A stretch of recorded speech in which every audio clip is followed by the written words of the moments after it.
speed, execution, practice, satisfaction, the feeling of mastery, of using all the tools in your kit, everything you've learned up until that point paying off. This exhilarating feeling of pure dopamine and excitement is what pushes many people, including myself, into sitting in a training room or playing optimal tech in their head while they're out and about, wondering if they can get to a spot that's clearly not intended to be scaled, and spending an hour finding out. Maybe it's the caveman in us, trying to force your solution simply because it's how you wanted to do it. To save that tiny bit of time, hypothetically, if you did it first try. Or wanting to express yourself through the decisions you choose and the paths you take. This is what I like to call shmovement.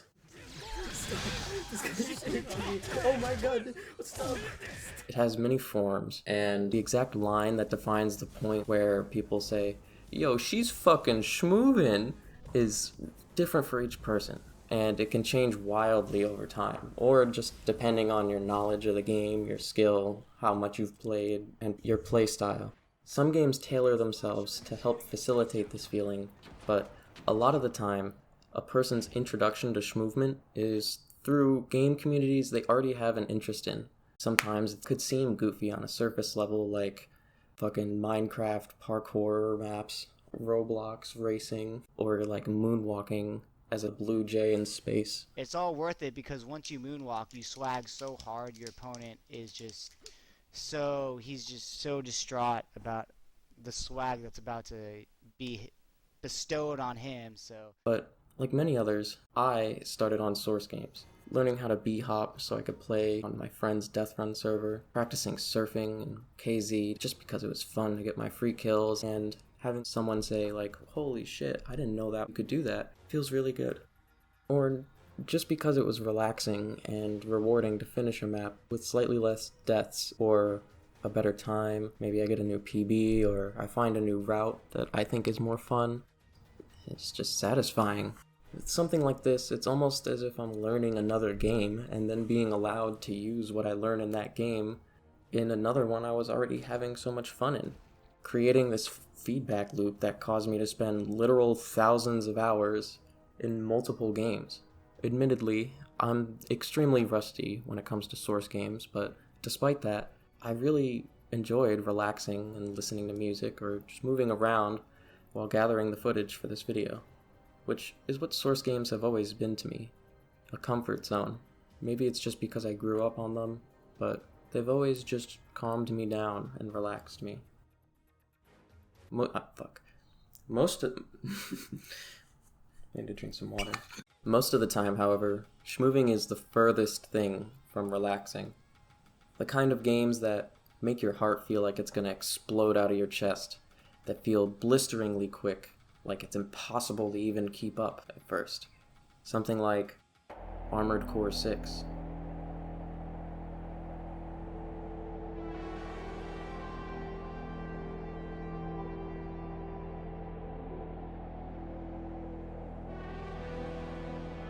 God, I love the menu sounds. It really makes me feel like I'm suiting up, I'm getting in the robot, my fight or flight's being activated. Visually, Armored Core adapts the madness of top-down bullet hells through From Software's long history of stunning visual effects and stellar art direction, but mechanically, you got 4 different buttons that shoot, fully customizable, personalized death machines like the Pegger. That's my girlfriend's robot. I like this robot. Tons of player expression through the different types of guns and varying armor and movement archetypes. You can fucking hit people with laser blades. You have homing missiles, jet boosters, customize your engine, get that V12 in there. And holy shit, you could be fucking Darth Maul.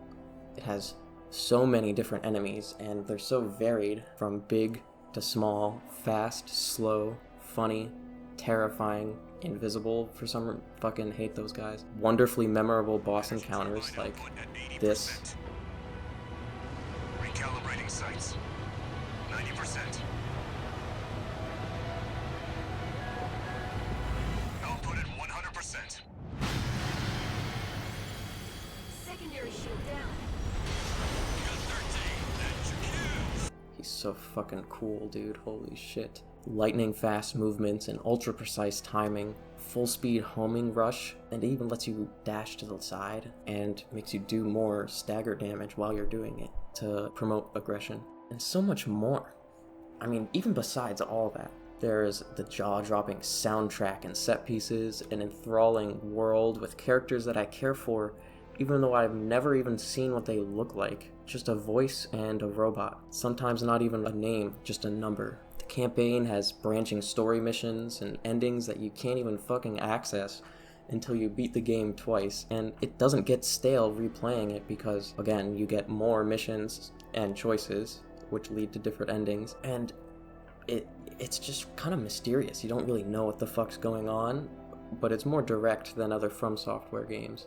Speaking of, it also has the level design From Software owns. Like, you think level design, you think Dark Souls 1 shortcut. God, please go play their games. I know Dark Souls 1 doesn't really conjure up thoughts of quick thinking and clean movements. Trust me, I know. I mean, me and my girlfriend beat it, each holding one Joy-Con. That shit was crazy. But it can really deliver on the feeling of overcoming thrilling challenges in a way that speaks to you as an individual.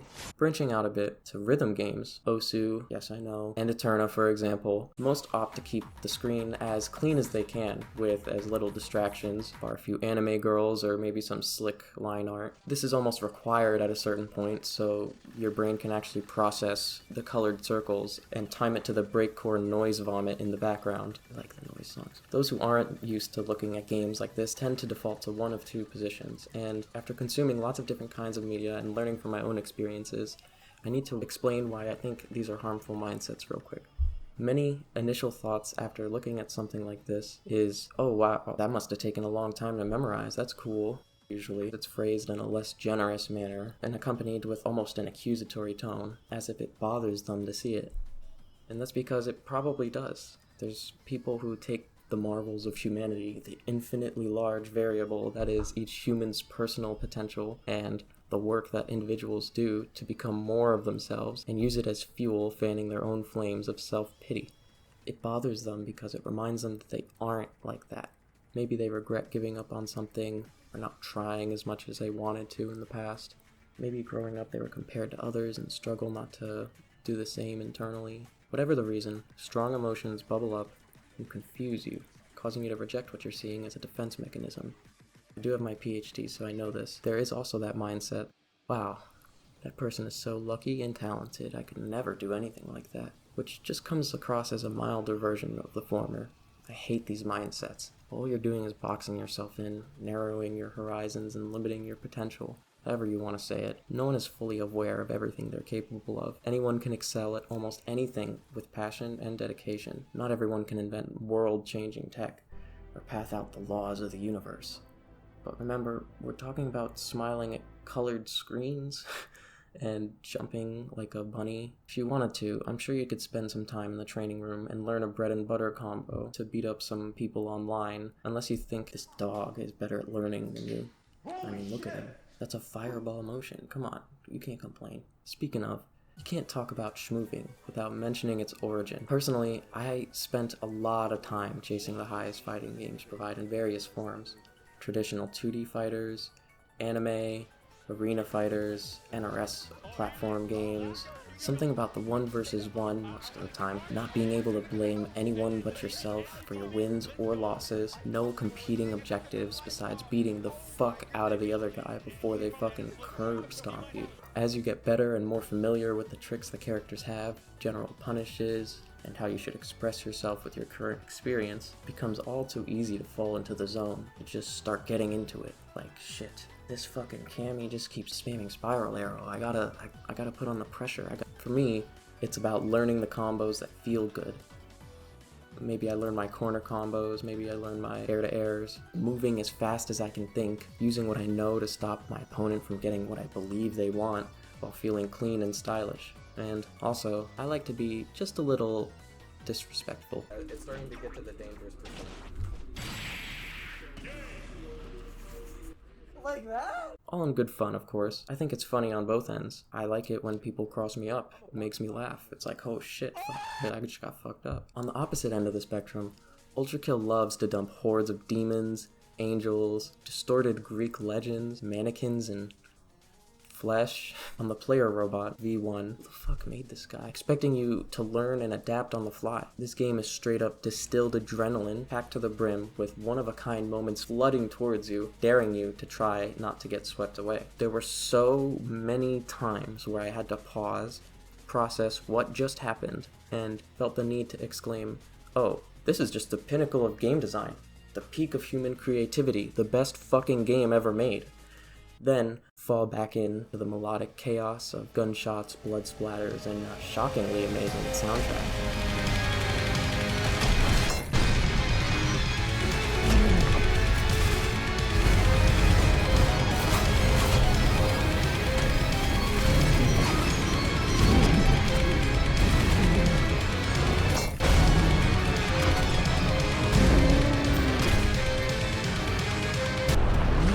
If you haven't played Ultra Kill, you may think I'm playing up my excitement a bit for the video, but this video is about a feeling, schmovement. It may sound silly, but to me, this compound emotion is a central motivation. I derive a lot of my passion for learning and growing, and as weird as it may sound for a long time living, from the idea that I could feel good when I do things I want in a cool way. Cool being whatever I feel like is cool, which can look super different depending on how I'm feeling or thinking, my level of profoundness with the subject, etc., etc. Meaning, I find it desirable to give myself lots of options to deal with problems whenever they show up. That allows me to sift through my choices and pick one that both matches the issue and my inner backseat gamer. Ultra Kill gives you so many different problems and so many different ways to solve them, on top of, frankly, an insane amount of synergy between the weapons, ranging from smaller tricks like double pump, reflecting your own shotgun bullets so they blow up, using the magnet from the nail gun and variations so it adds to the AoE effect, to more advanced techniques like shooting your shotgun grenade with the red railgun, or flying around on a rocket, to literal fucking trick shots. It becomes another entirely different game between trying to juggle your weapons and cooldowns to hit your trick shots. Make sure you aim for the head also, on the right kinds of enemies. Some reflect or parry explosions. Flying enemies are weak to direct hit rockets. Some weapons, like the shotgun or the railgun, pierce through hordes if you have a lot of guys on you or if you're in a tight space, while also actually fucking moving around to kite or dodge the avalanche of hitboxes flying towards you, with the equally ridiculous amount of ways to maintain, increase, or shift the direction of your momentum pretty much omnidirectionally, indefinitely. I could gush for hours about how cool Ultra Kill is, how it can simultaneously and consistently evoke the feeling of schmovement and growth, but I don't want to spoil it anymore for anyone who hasn't experienced it for themselves. Please, buy it and play it. It's not expensive, and there's a fuck ton of amazing content not even mentioned here. It's still getting major updates. Not even done. We have a few more layers left. Recently, all these sick-ass new fucking weapons came out. I'm not even sure how to use most of them, but I'm sure, like, future me is gonna find some insane-looking shit to put in here with, like, the chainsaw shotgun. I don't even know. Usually it takes me a while to comprehend what I'm looking at when I see new tech. Alright, well, now I'm all hyped up from talking about this, and I'm hoping you're interested in at least one of the games I talked about here. If you've played any of them, feel free to add on to and or disagree with what I said in the comments. If not, let me know what games get you feeling yourself a bit. I'm pretty interested in all things schmovement, and I'm always on the lookout for fun experiences. If you enjoyed the video and want to see more from me, please subscribe. Also, don't bully me too hard about my voice in the comments, please. I'm trying not to be so quiet this time. I don't live with my parents. I didn't need to whisper. I promise. I'm trying to be loud.